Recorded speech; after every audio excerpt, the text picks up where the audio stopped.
On this episode, we talk with an expert on the Brahmin, a Hindu caste that plays a very important role in the highest levels of Thai society. And we have something special planned for our 1-year anniversary episode. Oh, and there's a Bangkok-wide podcast meetup coming up. You need to know about both of those things. So, listen. So grab your fidget spinners. Here's episode 2.45 of the Bangkok podcast.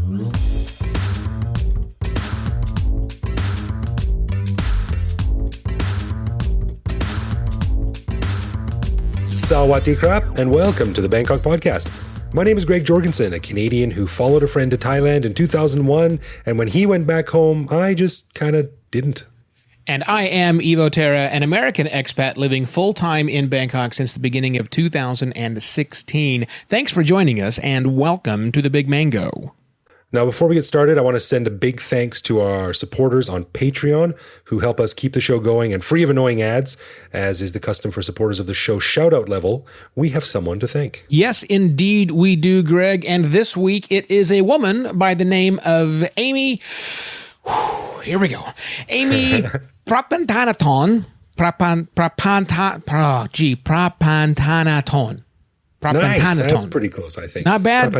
Prapantanaton. Man, Prapantanaton. Amy P. Let's go with Amy P here. Amy P is supporting us at that show shout out level. So we are shouting out about you, Amy.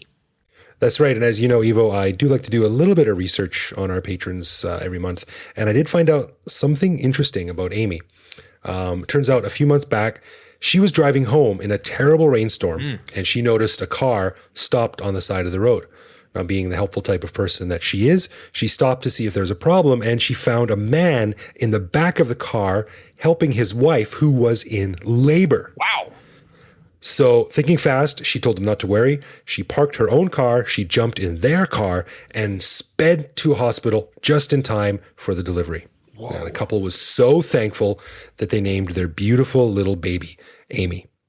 It was a boy, but you know, it's a thought that counts. Totally the thought that counts. Amy, the baby-saving fan and patron of ours. Thank you very much, Amy. And hopefully you enjoyed that lovely story that Greg pulled out of his research department for you. 100% factual. If you would like to help support the show and get access to bonus content, some cool swag, head on over to patreon.com/Bangkok podcast and get signed up today. But enough of that, Greg. Well, I have another announcement to make. Believe it or not, we are coming up on the 1-year anniversary of you and I getting the podcast up off the ground for season 2. Wow. So I was thinking in preparation for our 50th show, actually it would be the 52nd show, but let's just call it 50 because it's a nice even number. I like round numbers. Yeah, I thought we'd have a little bit of fun. So we want to open the floor to you, our listeners, for question time. So if you have anything that you'd like to know about me or Ivo, the show, our lives in Bangkok, our equipment, or hell, even what our favorite movies are, just send them on over and we'll answer them on our 50th show. And that can be on our Facebook page, on the contact form on the website, via Twitter, what have you. Yeah, that sounds like a lot of fun. So we like to get questions from our audience anyhow, but let's do a whole show where we talk about what it's like, not just being expats in Bangkok, but expats. We're expats now. We used to be cats, but we turned in our scent glands or whatever. Sorry, that went sour. Yeah, ask us a question, guys. I think that sounds like a fun 50th or 52nd show, whatever we decide. So on this episode, we were lucky enough to catch a guy by the name of Nathan McGovern, who is a friend of a friend who happened to be in Bangkok on business. Now, Nathan is an assistant professor in philosophy and religious studies at the University of Wisconsin-Whitewater. He has a BA in physics and a PhD in religious studies and is a specialist on a very unique Hindu caste called the Brahmins. Now, not a lot of people have heard of the Brahmins, and even if you have, you may not be aware that they play a vital role in the highest levels of Thai society and have been doing so for hundreds of years. So let's dig a little bit deeper and listen to my interview with Nathan McGovern.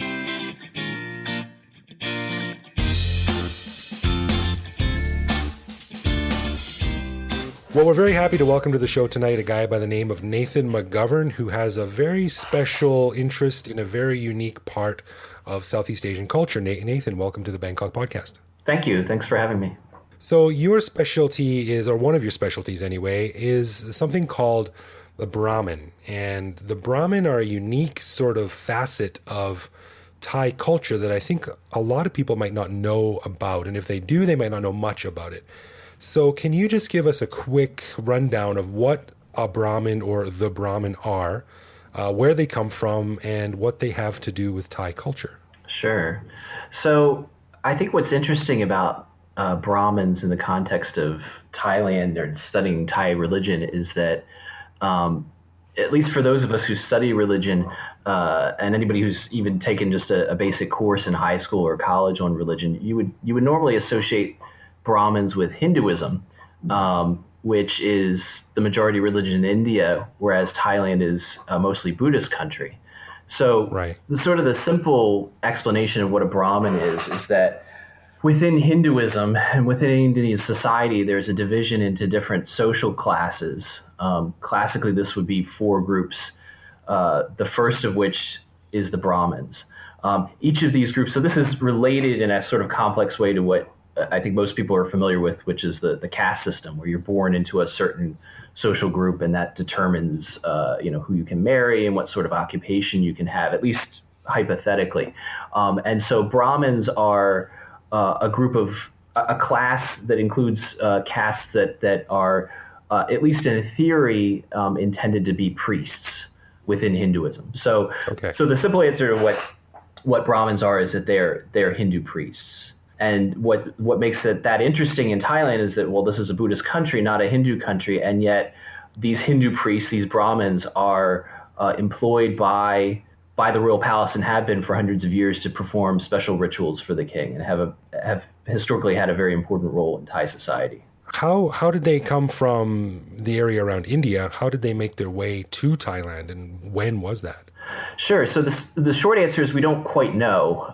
The longer answer is that there are some clues that they probably, at least some lineages of Brahmins came from India, and most likely from South India, from the area that in modern India is called Tamil Nadu. It's a state in southern India.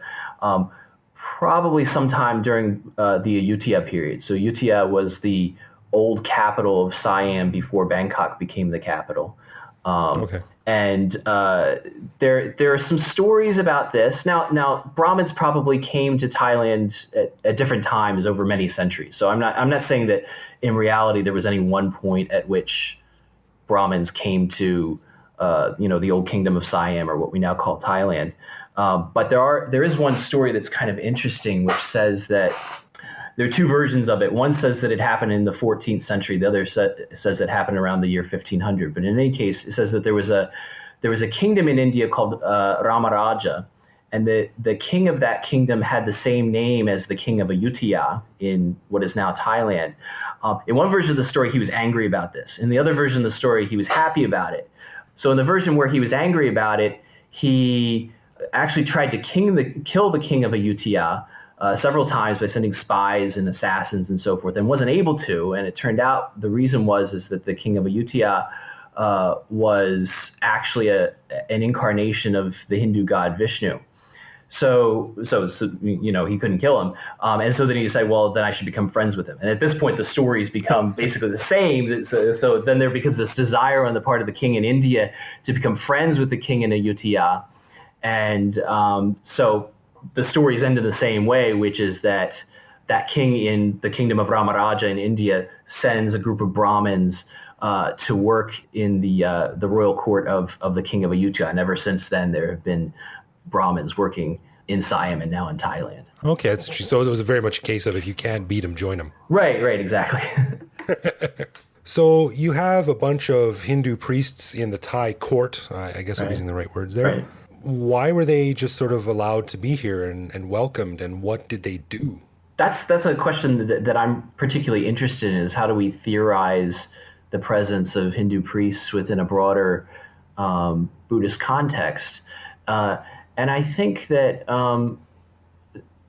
a simple answer, and I think this answer is maybe a bit too simple, but that the Brahmins performed types of rituals that Buddhist monks did not really specialize in. Now that gets complicated because there were other countries, Buddhist countries, where Buddhist monks would take up these duties, but for whatever reason, in Thailand they didn't seem to go in that direction so much. Buddhist monks tend to specialize, and this is true throughout the Buddhist world, in funeral rituals. And indeed, there's going to be, an elaborate funeral ceremony for the late King Bhumibol this October, and that'll be a bit more Buddhist than some royal ceremonies are. Whereas other royal ceremonies tend to have a larger role for the Brahmins. And the most important of those, and really the most important function that the Thai royal court Brahmins have, is called the Paparomanashapisek, the consecration for a new king. And of course, that'll be happening as well for the new king Rama X, probably sometime next year. So that's something that Brahmins historically in India really have specialized in, is in royal consecration ceremonies. So, Thailand is not unique in this respect. Several Buddhist monarchies in Southeast Asia had or have royal court Brahmins as well. So it's not only something specific to Thailand, it's something that many countries have. No. So, for example, I believe the only other country in Southeast Asia, Buddhist country in Southeast Asia that has royal court Brahmins today is Cambodia. They continue to have royal court Brahmins. There was a bit of a disruption during the time of the Khmer Rouge, but they've been reestablished. There were royal court there still are royal court Brahmins in Burma, although there is no royal court anymore, so they don't. But they still live around Mandalay, so they still exist. They just don't have any royal function anymore in Burma. And it seems that historically that because what we now call Thailand is actually a combination of a lot of smaller kingdoms that sort of were congealed together in the 19th century. There's evidence that, for example, in the old kingdom of Sukhothai, that there were Brahmins. There's a little bit of evidence that I've seen that there might have been Brahmins in some Lao courts in the past. And most importantly, for Siam, other than in Ayutthaya and then later in Bangkok, there were Brahmins in several Thai cities, including Patalung, Nakhon Si Thammarat, and Phetchaburi. And in fact, most of the Brahmins who work in the court in Bangkok today have some sort of family connection to one of those three southern Thai cities. So there seems to be some really old history going back to some old kingdoms in the south that had Brahmins and then fed into the Brahmins that exist in modern Thailand and Bangkok. Okay, so it's definitely like an ongoing lineage. So Sure. the Brahmins that will be involved in the previous king's cremation Right. and the new king's cremation, do they have a direct line going back to the original Brahmins from the 15th century?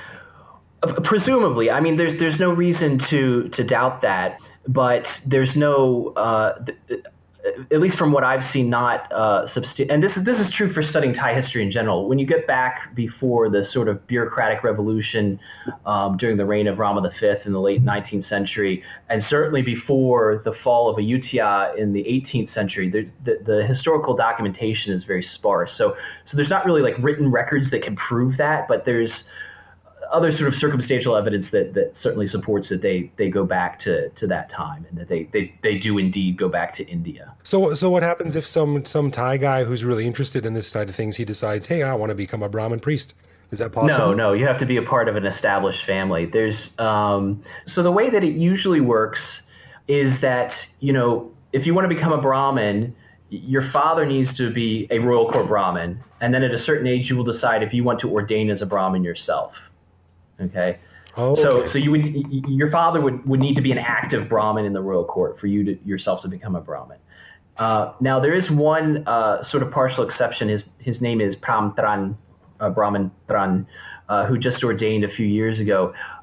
His father, grandfather, great grandfather, and so forth were not Brahmins in the royal court, but he's nobility. He's a member of a very famous family from the Ayutthaya period. So there were four major aristocratic families in Ayutthaya.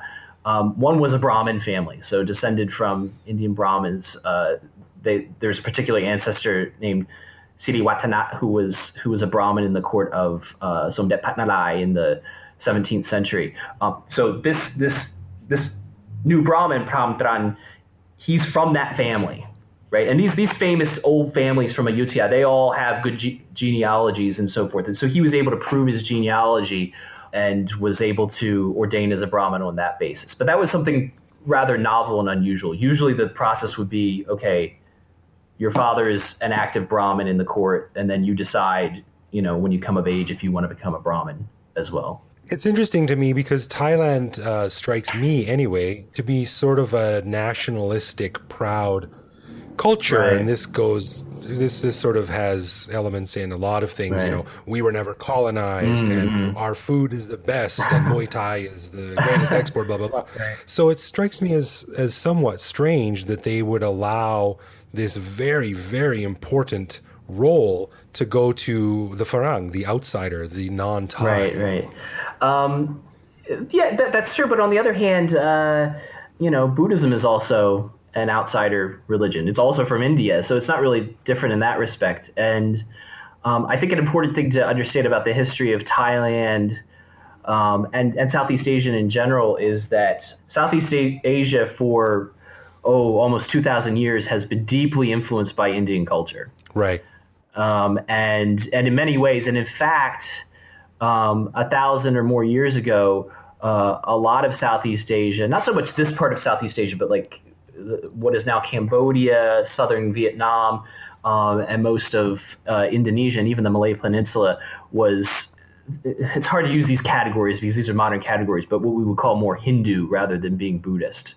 And so through, Angkor Wat was built by the Empire of Angkor in Cambodia.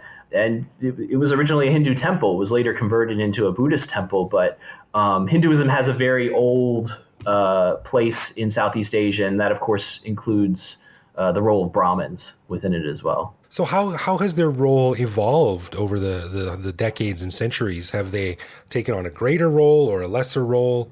What would a Brahmin today be compared to a Brahmin from 200 years ago? Right. They've changed quite a bit.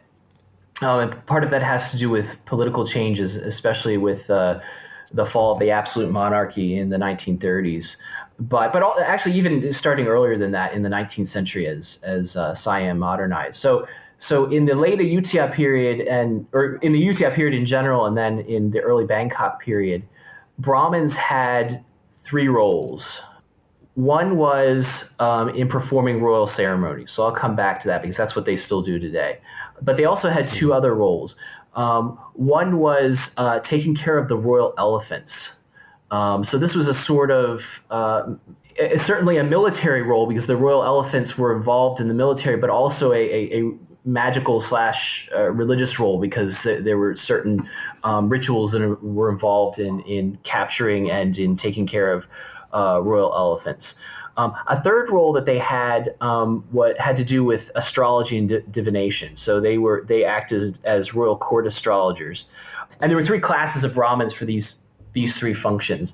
Also, in general, Brahmins of high rank who were given special titles by the king existed as basically a branch of government that was equivalent to what we might call the judicial branch in modern government. So they formed the upper echelons of the judicial system.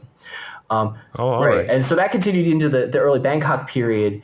But then starting in the reign of Rama IV, these things began to change. So the big change that Rama IV did was to split the roles of royal astrologer and of ritual Brahmin. So nowadays the Brahmins, people who have Brahmin lineages, they have a specific temple where they perform royal rituals. They're not engaged in court astrology. There are still court astrologers. They're just, as far as I know, ordinary people, not necessarily coming from a particular lineage, who have studied astrology and divination. And of course, they have a somewhat lesser role than they would have had in the past because of the rise of modern science and so forth. But they still do have a role for determining dates and auspicious dates for ceremonies and so forth. And of course, the role of taking care of royal elephants is much diminished at this point because there's no role in warfare as there once was, several hundred years ago. And with the modernization of the whole bureaucracy in the reign of Rama V in the late 19th century, the judicial role that Brahmins once had has has fallen out. So basically, what do Brahmins do today? Their role has been limited in the present day to simply performing royal ceremonies. And like I said earlier, the most important ceremony they perform is the Latapisek, the royal consecration ceremony for a new king. But they also have an annual cycle of ceremonies called the Royal Ceremonies of the 12 Months, or in Thai it's called Paratipiti Sipsong Duan. And there was a book that was written by Rama V about that. A lot of those have fallen into disuse, but there are two in particular that are still practiced. One is in December, January. In English, we could call it the Brahmanical New Year ceremony. And the one that's a little bit more visible for expats, say, that are watching the news, is the royal plowing ceremony that happens in the late spring. You'll always see that in the news. So that's when they take the water buffalo out into the field, and the king throws rice seeds onto the ground, rice grains onto the ground, and that sort of marks the beginning of the agricultural season, if I'm not mistaken. Right, exactly. Now, I think generally speaking, it's not the king himself, but rather a representative of the king. But yeah, basically that's how it works. Okay. Yeah. So modern Brahmins then in Bangkok, they are, correct me if I'm wrong, they're the only remaining Brahmin temple in Bangkok is called Wat Tewasatan, down right across the street from the giant swing. Is that right? That's right. What can you tell me about that temple? Is it an especially auspicious or beautiful one? Right. I've been there once, but it was a long time ago, and I don't remember much about it. Right. Yeah, so the official name of the temple is Tewasatan, which just means, it's Sanskrit for God place, basically. But Thai people usually call it Bot Pram, which means like the Brahmin temple. It's I think by the standards of Buddhist temples in Thailand, not particularly, shall we say, impressive. In fact, it's easy to miss. So it's in that sector where the city hall is, and which is then across the street from the Great Swing, and the Wat Sutat, which is a very beautiful Buddhist temple. And it's kind of like around the corner from that. You could easily miss it because it's behind a wall. And there are three sort of temple buildings within it, but they're all quite small. You can't really see them that well from the street. I found when I take a taxi there, I usually have to tell very specifically how to get there because the taxi driver won't know where it is. But so if you go in, it's where in the back is where the office is for the Brahmins, and usually the head Brahmin is always there, and often other Brahmins are there. There's a library at the top that I've used sometimes for research. The temple buildings, however, there are three of them, each dedicated to a different Hindu god. Okay. The biggest one is for Shiva, or as they call him in Thai, Pa Isuan. That's the biggest one because the Brahmins from India tend to specialize in the worship of a particular god. Usually either Shiva or Vishnu. Those who specialize in the worship of Shiva are called Shaivas, and the Brahmins in Thailand are indeed Shaivas. So that's the biggest temple. The one is the one in the middle is dedicated to Ganesh, who I'm sure a lot of expats here will have seen this. It's the Hindu god with an elephant head. He's a son of Shiva, so that's also important because he's associated with Shiva. And then the smallest temple to the right is associated with the god Vishnu, or in Thai they call him Patnalai, so also a very important Hindu god, but because the Brahmins are Shaivas, it's a little bit lesser importance than the one for Shiva. Lots of beautiful images in each of those temples. So as we're wrapping up here, Sure. What do you think the role of the Brahmins will be in 50 years, in 100 years, in 200 years? Will they still be around doing the same things? That is a complicated question that I don't think we can fully get into, but I think that they will be, as long as there is, because they have, I think a dual function that, well, I say dual, but they're really related functions. One is serving the royal palace, so that function will continue on, but also providing a sort of continuity with ancient tradition. And that's something that has been popularized by Thai governments and by the Thai populace at large. So definitely, yeah, I think in 50 years they'll be continuing on in some capacity. Now, what exactly their role will be, might not be exactly the same as today, but I think that they'll continue to have an important role in Thai society then. Evo, my co-host Evo and I have talked on the show many times about how Bangkok is such a great city because there's always one more thing that you don't know Right. about and one more thing to learn about. And I Right. think this is a great example of it because most people would probably maybe hear the word and not really understand what it is and may not understand that, what an interesting backstory it has and what a central pillar of Thai society it is. So Right. yeah, Right. that Right. was really, really, really interesting. And thanks for coming on. Thank you. If someone wants to learn more about it, any websites they should visit or any places they should go in Bangkok? Well, I mean, the main place to go to find out about the royal court Brahmins is, Tewasatan or Bot Pram near the city hall. You can see it. Unfortunately, the Brahmins don't generally speak English, so you might have trouble, communicating if you don't speak Thai. There's some other places you can go. Some of the royal rituals that are performed involve boats, these royal barges, and there's a royal barge Yeah. museum. If you take the Chao Phraya riverboat up, from like Sapan Taksin, and then go north, get off at Ping Cao, and then you have to walk through.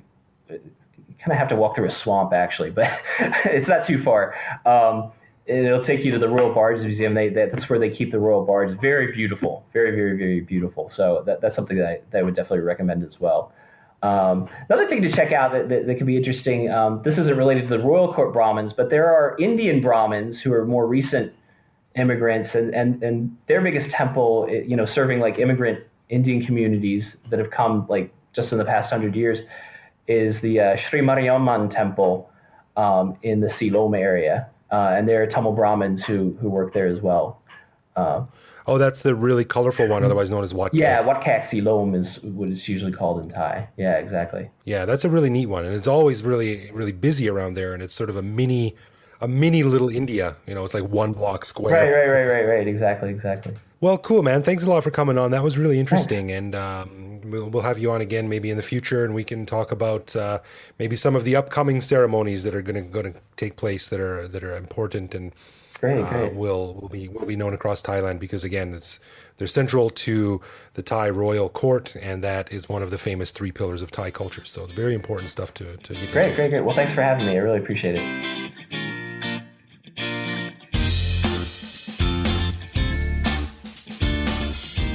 So, Greg, man, I think we need to have a talk. You Okay. are more than a little fascinated by religion for claiming to be a giant heathen, man. We're going to have to turn in your card if you keep this up. Well, it is a pretty vital part of Thai culture. I mean, most people that you meet are Buddhists, and Buddhism, of course, in Thailand is derived heavily from India, which is Hindu, and all these other things. So, it's something that touches your life on a daily basis. But I get what you're saying. I am a godless heathen, but I'll tell you what, I am fascinated by religion. And in a country that is sort of every few years brings up the prospect of actually naming Buddhism as the official Thai religion, which is a pretty big step. You can't help but have these kind of things touch your life on a daily basis. Well, So, I have an alternate for Buddhism as the national religion of Thailand. And that is what's that? our segment that everyone loves called Love, Loathe, or Leave.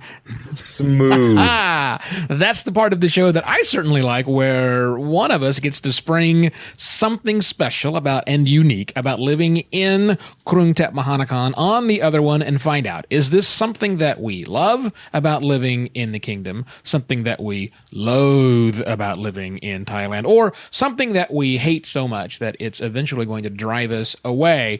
Greg, this is Yeah. something that I had only noticed recently because it's happened 3 times in the last 3 days. Oh, that's once a day, if my math is correct. That is the term bro.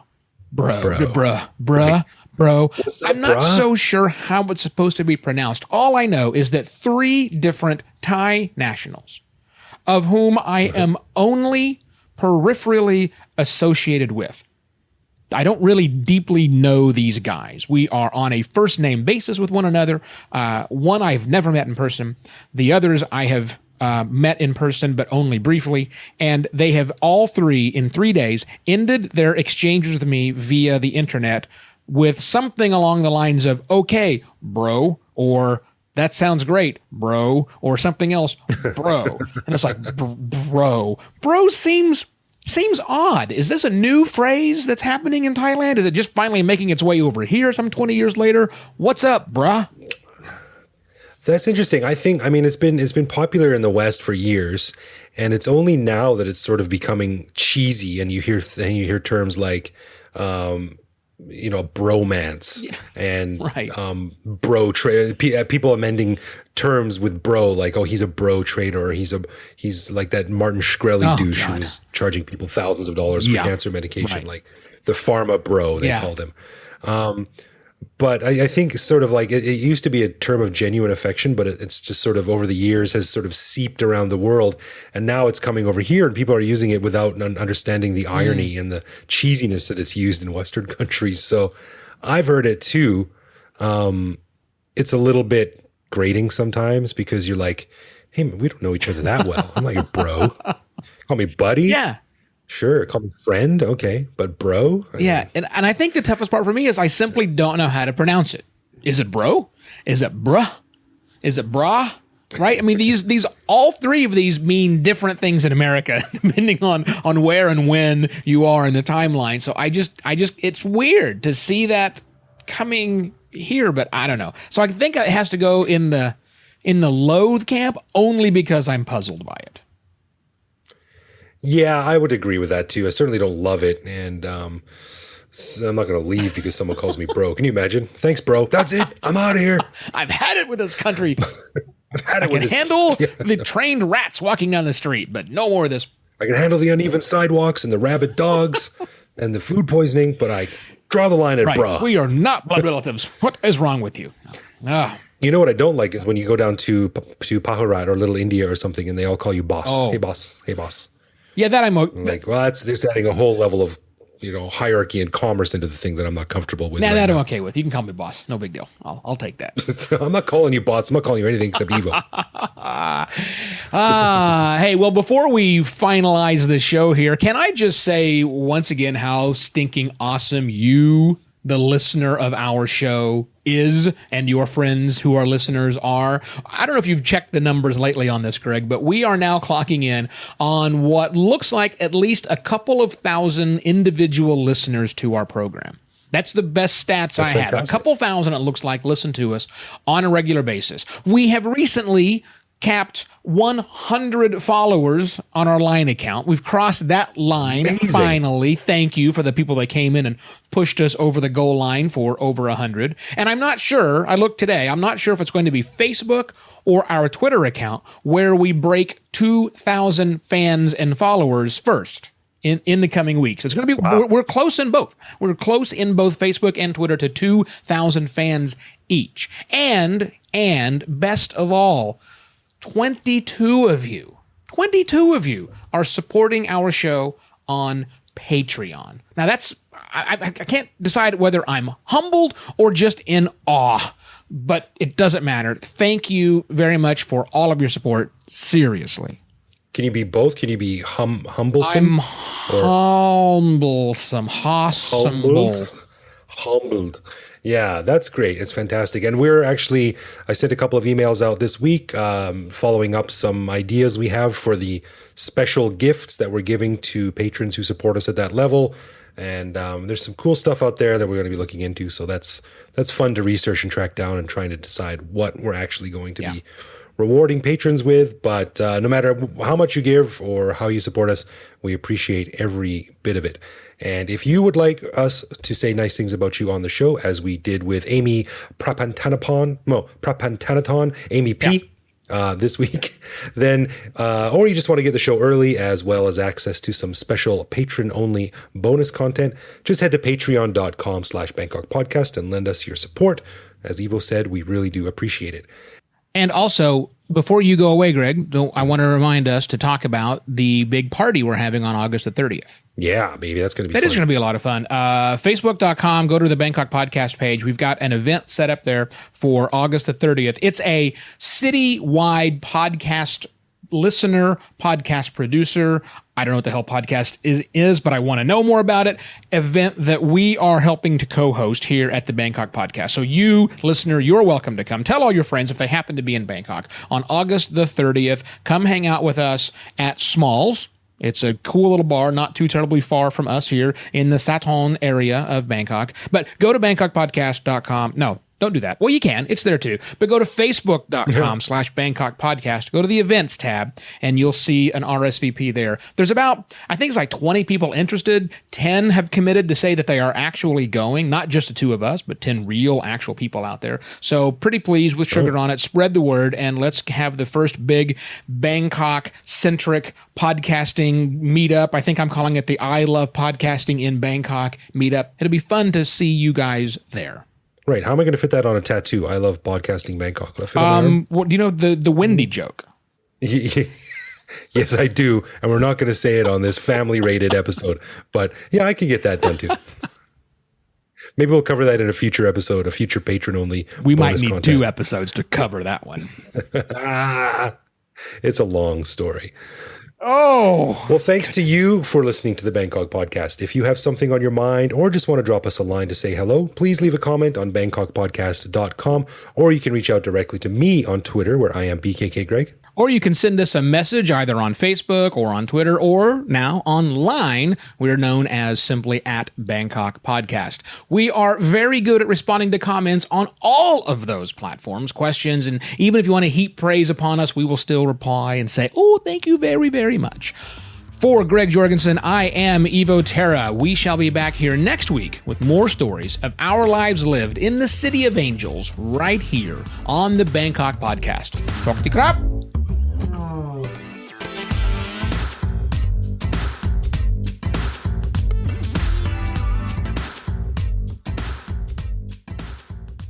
We can sing it in Thai, go nuts. Or you can sing it the Thai version where they go, happy birthday to you. You never had that? Oh, of course, you don't have an office job, but yeah. No. It's pretty amazing watching a gaggle of 35-year-old Thai women clap like little teenagers singing happy birthday.